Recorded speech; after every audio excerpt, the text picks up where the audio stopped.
கிறிஸ்துவுக்குள் அன்பான தேவனுடைய பிள்ளைகளே, இயேசு கிறிஸ்துவின் பரிசுத்த நாமத்தில் உங்களை வாழ்த்தி ஆசீர்வதிக்கிறேன். கிருபையானது உங்களோடு கூட இருப்பதாக. எனக்கு அன்பான தேவனுடைய பிள்ளைகளே, நாம் வாழ்ந்து கொண்டிருக்கிற இந்த காலங்களில் பல குடும்பங்களுக்குள்ளே சமாதானம் இல்லாமல் வாழ்ந்து கொண்டிருக்கிறதை பார்க்கிறேன். முக்கியமாக கணவன் மனைவிக்குள்ள பலவிதமான போராட்டங்களில் அவர்கள் சஞ்சலப்பட்டு கொண்டிருக்கிறதை பார்க்க முடிகிறது. ஆம் பிரியமானவர்களே, சில நேரத்தில் சில குடும்பங்களிலிருந்து ஜெபிக்க அழைப்பார்கள். அவர்கள் வீட்டிற்கு சென்று ஜெபிக்க போனால் அங்கே கணவன் மனைவியினிடத்தில் சில தவறுகளை சுட்டி காட்டுவார், அல்லது மனைவி கணவரிடத்தில் சில பாவங்களை சுட்டி காட்டுவார்.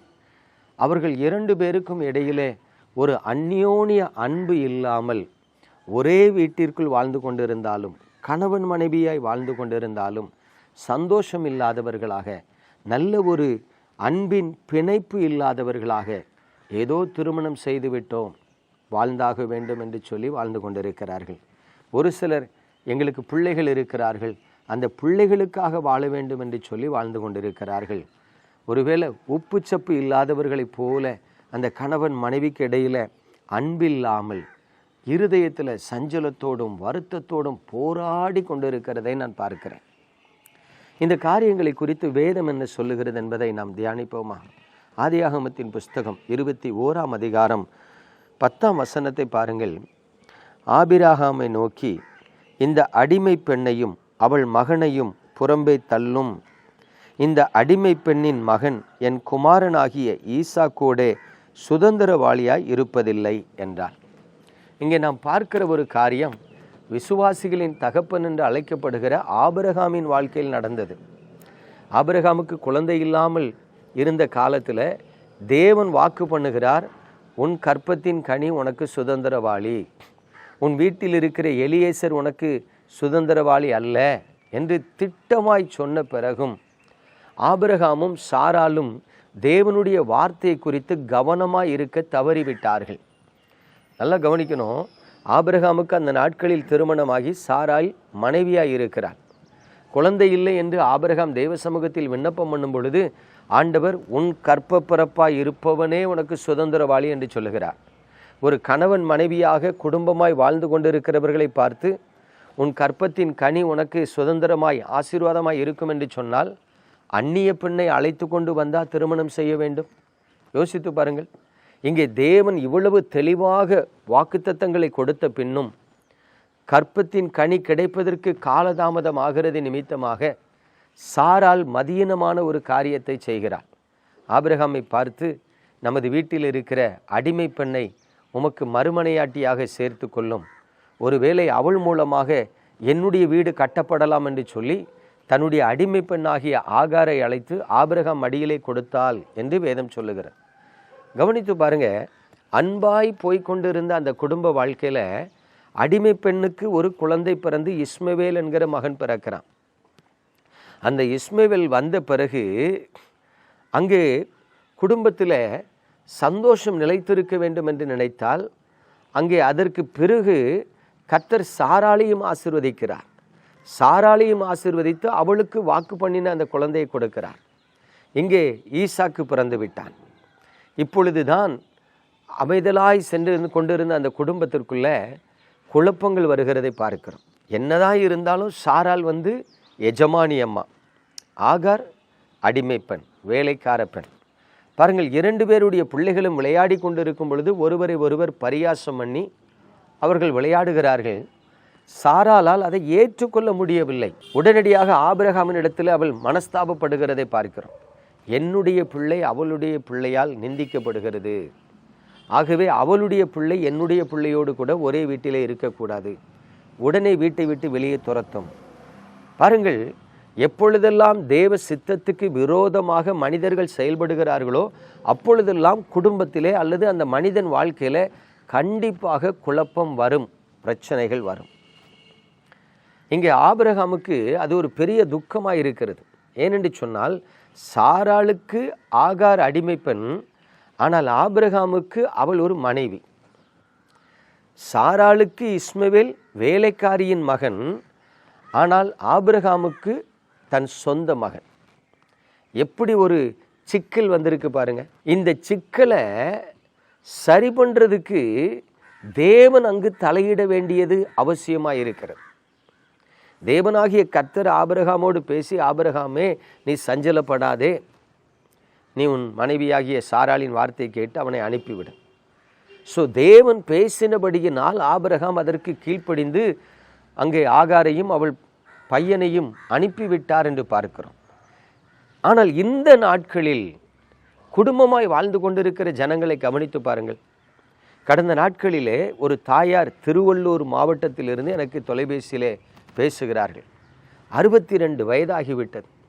அந்த தாயார் பேசும் பொழுதே கண்ணீரோடு சொல்லுகிறார்கள், ஐயா எனக்கு 62 வயது, என் கணவருக்கு 65 வயது, கொத்தனார் வேலை பார்க்கிறார். பாருங்கள், எனக்கு தெரிந்து என் கணவர் இதுவரைக்கும் ஒரு 20 பெண்களோடு கூட அவர் தப்பான வாழ்க்கை வாழ்ந்து வந்தார்.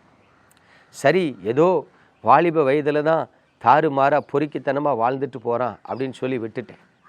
நிம்மதியே இல்லை. ஆனால் இப்போ இந்த 62 வயசில் என்னை விட்டு புரிஞ்சு போய் 40 வயது ஒரு பெண்ணோடு அவன் வாழ்ந்து கொண்டிருக்கிறான். என் மனம் உடைந்து போனது. என் பிள்ளைகள் 2 பேர் உண்டு, அவர்களும் திருமணமாகி தனித்தனியாக இருக்கிறார்கள். இந்த 62 வயதில் நான் தனியாக இருக்கிறேன். என்னை நேசிப்பதற்கு, அன்பு செலுத்துவதற்கு, விசாரிப்பதற்கு, என் தேவைகளை சந்திப்பதற்கு என் கணவர் என்னோடு கூட இல்லை. ஏன் ஐயா வாழ்கிறோம் என்று சொல்லி நொந்து கொண்டிருக்கிறேன், அழுது கொண்டிருக்கிறேன். என் சஞ்சலம் நீங்க ஜெபியுங்கள் என்று சொன்னார்கள். யோசித்து பாருங்க, வாலிப வயசில் ஒருத்தன் தப்பு பண்ணுவான்.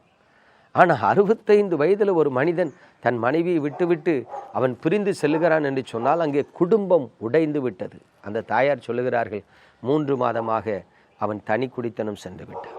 பிரியமான தேவனுடைய பிள்ளைகளே, இன்றைக்கு நான் கவனித்து பார்க்கிற ஒரு காரியம், அநேக குடும்பங்களுக்குள்ள கணவன் மனைவிக்குள்ள மாத்திரமே அன்பு இல்லை. கணவன் மனைவிக்குள்ள மாத்திரமே ஒருவர் மீது ஒருவருக்கு வெறுப்பு இருக்கிறது. அது என்னன்னே புரியல. கடந்த நாட்களில் ஒரு குறிப்பிட்ட பட்டணத்துக்கு நான் ஜெபிக்க அழைக்கப்பட்டிருந்தேன், ஒரு குடும்பத்தாருக்காக. அங்கே ஒரு கணவன் மனைவிக்கு ஆலோசனை கொடுப்பதற்கு.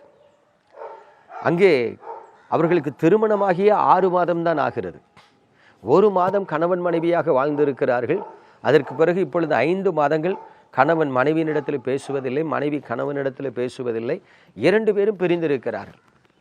அந்த வீட்டிற்குள் சென்று உங்களுக்குள் என்ன பிரச்சனை என்று சொல்லி கேட்டால் கணவன் சொல்லுகிறார், அவள் எம்எஸ்சி படித்திருக்கிறேன் என்று சொல்லுகிறாள், ஞானமாக நடப்பதில்லை.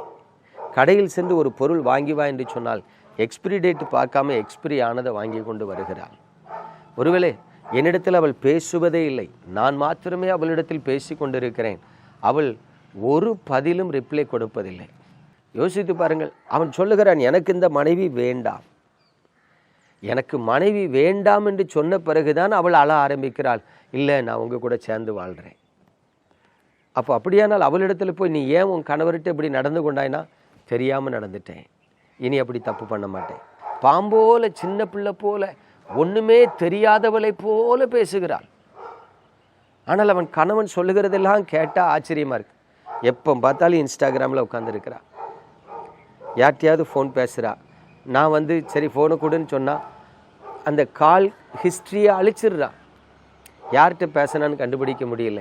யார் இடத்துலையாவது மெசேஜ் பண்ணால் அந்த மெசேஜை அழிச்சிடுறா. யாருக்கு மெசேஜ் பண்ணான்னு தெரியல. அவள் தவறு செய்துவிட்டு என்மேல் குற்றம் சாட்டுகிறாள். யோசித்து பாருங்கள். திருமணமாகிய 6 மாதங்களுக்குள்ள கணவன் மனைவிக்குள்ள சந்தோஷம் இல்லை, சமாதானம் இல்லை, அன்பு இல்லை, ஐக்கியம் இல்லை. பிரியமான தேவனுடைய பிள்ளைகளை இப்படி சொல்லிக்கொண்டே போகலாம். எத்தனையோ குடும்பங்களுக்குள்ள கணவன் மனைவி பிரிந்தே போய்விட்டார்கள். கணவன் தாய் வீட்டிலையும், மனைவி அவள் தாய் வீட்டிலும்.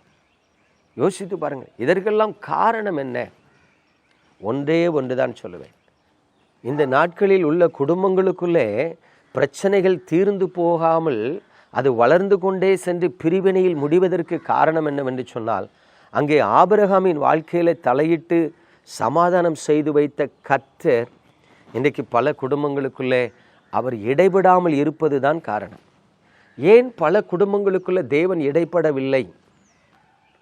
தேவன் மற்ற குடும்பங்களை குறித்து கவலையற்றவராய் இருக்கிறாரா? இல்லை. இன்றைக்கு ஜெபிக்க வேண்டிய குடும்ப தலைவியோ அல்லது குடும்பத்தின் தலைவனோ ஃபேஸ்புக்கு, இன்ஸ்டாகிராமு, வாட்ஸ்அப்பு என்று சொல்லி உலக பிரகாரமான பாவங்களில் சிக்கி கொண்டு இருக்கிறது தான் காரணம். கடந்த நாளிலே நான் ஒரு ஆலயத்தில் சென்று ஜெபித்து கொண்டிருக்கிறேன். தற்செயலாக நான் திரும்பி பார்க்கும் பொழுது ஒரு வாலிபன் ஆலயத்திற்குள் வருகிறான். நல்ல டிஷர்ட்டு, ஷார்ட்ஸ் போட்டிருக்கிறான். செல்ஃபோனை பார்த்துட்டே ஆலயத்துக்குள்ள வரான். ஆல்டர் வரைக்கும் செல்ஃபோனை பார்த்துட்டே போகிறான். ஆல்டரில் போய் செல்ஃபோனை பைக்கில் போட்டுட்டு கண்ணை மூடி ஒரு கும்பிடு போட்டான். அவ்வளோதான். திரும்ப ஃபோனை எடுத்துகிட்டு எந்திரிச்சு வந்துட்டான். அந்த பையன் அங்கே வா தம்பின்னு கூப்பிட்டு, உன் பேர் என்ன அப்படின்னேன். சந்தோஷ். என்னப்பா, ஆலயத்துக்குள்ளே வருகிற வரைக்கும் செல்ஃபோனை பார்த்துட்டே வந்தா, முழங்கால் போட்டு ஒரு கும்பிடு போட்டா, திரும்ப உடனே எந்திரிச்சு செல்ஃபோன் எடுத்துகிட்டே போறியே, ஒரு 5 நிமிஷம் கூட ஜெபிக்கக்கூடாதானே? அவன் சொன்னான், என் ஃப்ரெண்டு வந்துட்டா, ரொம்ப அர்ஜென்ட்டு, அவனை பார்த்துட்டு வந்து திரும்ப ஜெபிக்கிறேன். யோசித்து பாருங்கள், இந்த நாட்களில் அநேக வாலிபர்களும் வாலிப பிள்ளைகளும் செல்ஃபோனுக்கு அடிமையாக இருக்கிறார். அப்பா அம்மா பாசத்தில் இல்லை, அண்ணன் தம்பி பாசத்தில் இல்லை, கணவன் மனைவி பாசத்தில் இல்லை, பெற்றோர் பிள்ளைகள் பாசத்தில் இல்லை. ஆலயத்திற்கு வந்தால் தேவனுக்கும் விசுவாசிக்கும் இடையில இருக்கிற அந்த உறவு என்கிற பாசத்திலும் இல்லை. அவனவன் தன் தன் பார்வைக்கு சரிபோனபடி வாழ்ந்து கொண்டு இருக்கிறதினால் இன்றைக்கு குடும்பங்கள் சீரழிந்து கொண்டு இருக்கிறது. யோசித்து பாருங்கள் பிரியமான தேவனுடைய பிள்ளைகளே, இன்றைக்கு உங்கள் குடும்பம் எப்படி இருக்கிறது? இன்றைக்கு உங்கள் குடும்ப வாழ்க்கை எப்படி இருக்கிறது? சந்தோஷமாக இருக்கிறதா? சமாதானமாக இருக்கிறதா? ஒரு நல்ல அன்பின் பிணைப்புக்குள் இருக்கிறதா? நானெல்லாம் சிறுபிள்ளையாக இருக்கிற காலங்களில் எங்கள் ஊரில் என் பக்கத்து வீட்டில் நிறைய குடும்பங்களுக்குள்ள சண்டை நடக்கும். கணவன் குடிகாரனாக இருப்பான், மனைவிட்ட வந்து சண்டை போடுவான், ஆனால் மனைவிக்கு துரோகம் பண்ண மாட்டான். அதே மாதிரி சில குடும்பங்களுக்கு மனைவி புருஷனை தாறுமாறாக திட்டுவான், அவன் பேசாமல் உட்காந்துட்டு இருப்பான். ஆனால் அடுத்த நேரம் பார்த்தீங்கன்னா இவ கணவனுக்கு சாப்பாடு பொங்கி போடுவா, அவனை குளிப்பாட்டி கூட விடுவா, அவனுக்கு ஏதாவது ஒன்றுன்னா ஆஸ்பத்திரியில் வச்சு ராத்திரி பகலை கண்முழிச்சு பார்ப்பா. 40 வருடங்களுக்கு முன்பு வாழ்ந்த குடும்பத்தில் கணவன் மனைவியை வாழ்க்கையை பார்க்கும் பொழுது ஆச்சரியமாக இருக்கு. நாயும் பூனையும் மாதிரி சண்டை போடுவாங்க, ஒருத்தர் கடித்து திங்குற மாதிரி பேசுவாங்க. ஆனால் கணவன் மனைவியை விட்டு பிரிய மாட்டான், மனைவி கணவனை விட்டு பிரிய மாட்டான். அதுதாங்க குடும்பம். இன்னைக்கு ஒரு சுடுச்சொல்லு தாங்க முடியல. ஒரு சின்ன சண்டை வந்துச்சுன்னா உடனே கணவன் வேண்டாம் மனைவி வேண்டாம் என்று விட்டு பிரிந்து போகிற பரிதாப நிலையை பார்க்கிறேன். காரணம், நீங்கள் கிறிஸ்துவுக்குள் இல்லை, நீங்கள் ஜெபிக்கவில்லை, நீங்கள் கர்த்தரை தேடவில்லை. அதனால் கர்த்தர் உங்கள் வாழ்க்கையை தெருவும் திண்ணையுமாக விட்டுவிட்டார். தயவு செய்து சொல்லுகிறேன், ஒரு குடும்ப தலைவி தன் குடும்பத்துக்காக ஜெபிக்கணும். நீ இந்தியா எழுப்புதலுக்கு ஜெபிக்க வேண்டாம், நீ திறப்புலெல்லாம் போய் நிற்க வேண்டாம்.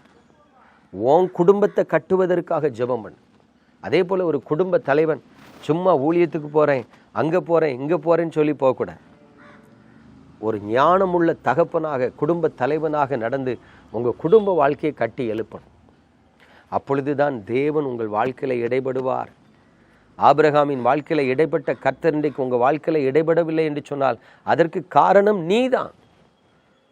தயவு செய்து ஆண்டவர் கொடுத்த குடும்பத்தை பாதுகாத்து கட்டி எழுப்புங்க. அப்பொழுது உங்கள் பிள்ளைகளும் சாட்சிகளாக இருப்பார்கள். நம்ம ஜெபிப்போமா?